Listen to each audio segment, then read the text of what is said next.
Hey, Glow Girls, Marquette Shepherd here with another Author Spotlight.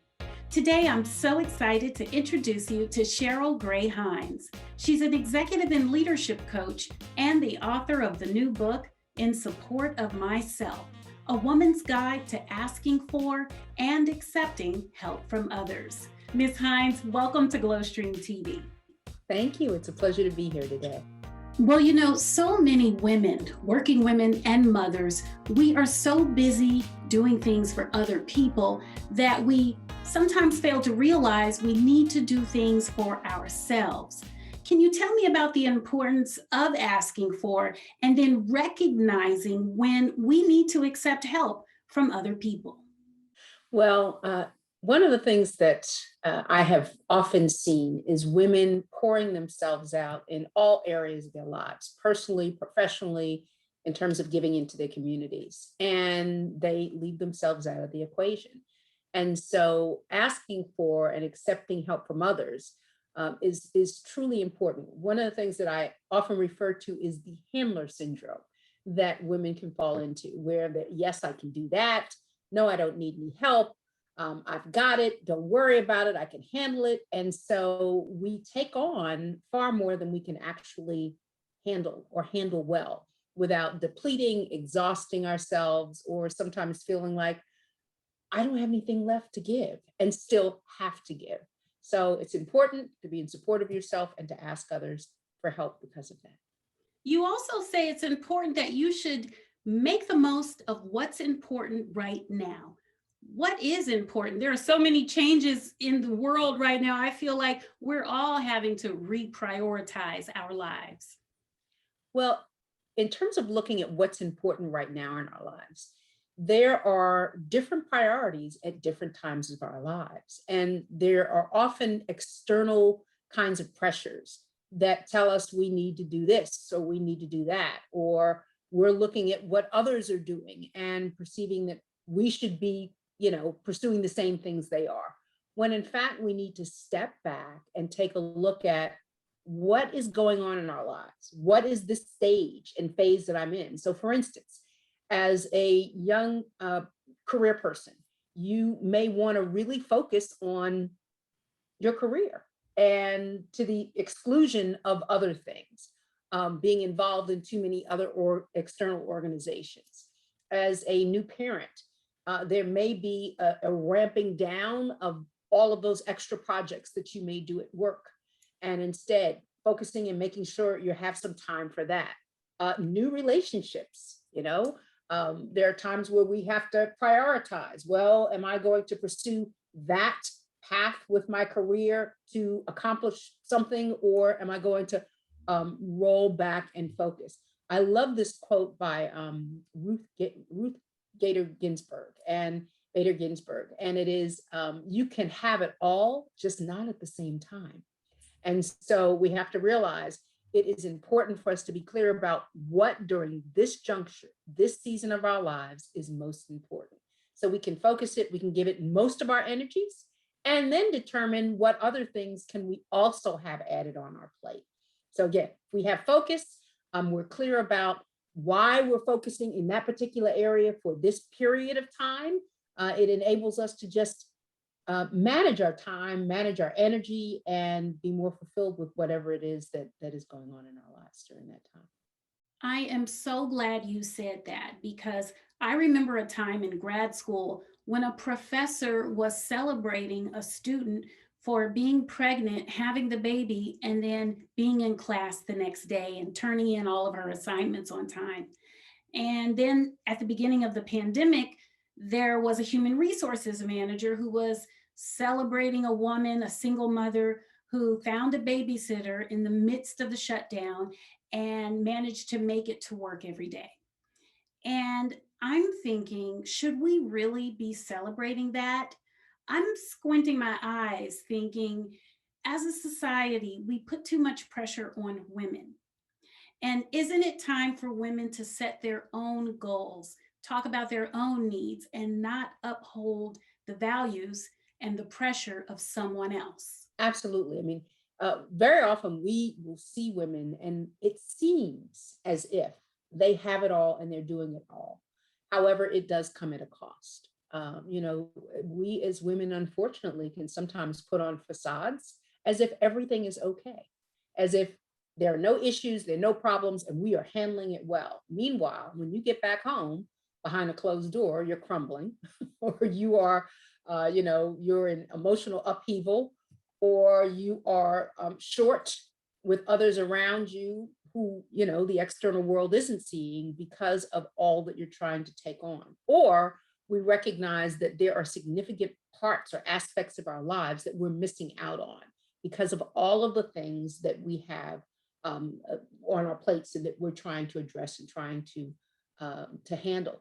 The other thing is that to the extent that we are trying to be all things and are not being authentic with ourselves about where are we and what is the stage and phase of our lives and how we may need support, it has an impact on us, not only psychologically, but physically as well. And that's when we get sick, you know, that's when our bodies break down because we are, you know, all of this is happening internally and we're not acknowledging those things that we also need to focus on to help us to balance. Hey, colleague, I can't take that additional project on, or supervisor, manager. Yes, I know you want me to be a part of that also. However, this is what I can manage at this point in time.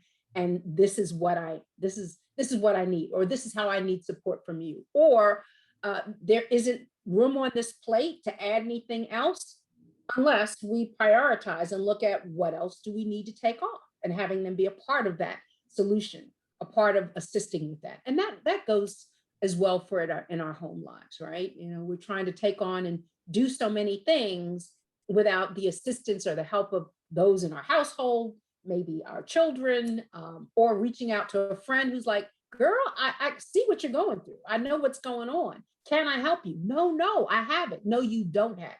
So ask for help. That is so important. And I think we are all learning as you grow in your life and in your career. People tend to want more of your time. There are more demands on your time. But if you're a wonderful person, people want to see you more. They want to talk to you more. And then there's pressure to manage that. So, as a leader, how do we have integrity with ourselves and with others to manage their expectations? Integrity with yourself means, first of all, honoring your values, right? And so those things that you say are important, that you are holding them true. Let me give you an example. I have often said my family was the most important thing to me. However, there was a period of my life where I realized that family members didn't feel like they had access to me. They would always say, you know, you're too busy. You don't have enough time. You've got too much. Well, if I'm showing up in that manner, am I really being consistent with my value, my core value of saying that family is important to me? Another value, people often talk about, you know, they're honest. Well, if you're honest, then that means if there's something going on that's bothering you, now we also have to look at how do we deliver communication and when we deliver it. But if there is something that's going on, whether it be professionally, whether it be personally, whether it be in an organization that you're a part of, it means that that truth has to be shared. And so if that is a core value and you're not honoring that, well, that's a gap in integrity, because integrity is consistency with your words as well as your actions, right? Those things that you say you hold true to, are they showing up and are you demonstrating them in your life? You are also an executive and leadership coach. Now, of course, people can read the book, but sometimes it's so nice to have someone to collaborate with on your journey upward. And you do that for people. I do. And, you know, coaching, it's about help meeting, first of all, a person exactly where they are with their situation, their circumstances, being clear about what is it that they're trying to accomplish, or what kinds of obstacles or barriers are they encountering that they want to overcome, and then supporting them through asking them questions to help them discover on them by themselves what it is that they can do to move forward, and keeping them accountable, you know, holding them true. Again, that goes back to that integrity. You say you want it, I'm going to help you get it. An accountability partner for success. Where Yes. can we connect with you, buy your book, and follow you and all of the great things that you are offering online? Well, you can connect with me via CherylGrayHines.com and online, LinkedIn, Cheryl, and in parentheses, Gray Hines. I'm also on Twitter, Cheryl Gray Hines, try and make it easy. And then in terms of services that my consulting firm provides, because we provide organizational development work, executive and leadership coaching, organizational assessments, there are a number of things, the work around integrity, it can be found, and there's a link from Cheryl Gray Hines directly to my business, C Grain Associates, as well. Well, thank you so much, Cheryl Gray Hines. In Support of Myself is the book. I'm going to recommend everyone pick up a copy because that's the first step in supporting yourself, right? That's right. And of course, in coach mode, every chapter has reflection questions at the end. So you can begin to think about, now, how do I put this in action in my life as well? Wonderful. Thank you so much for joining me on Glowstream TV. My pleasure. Thank you.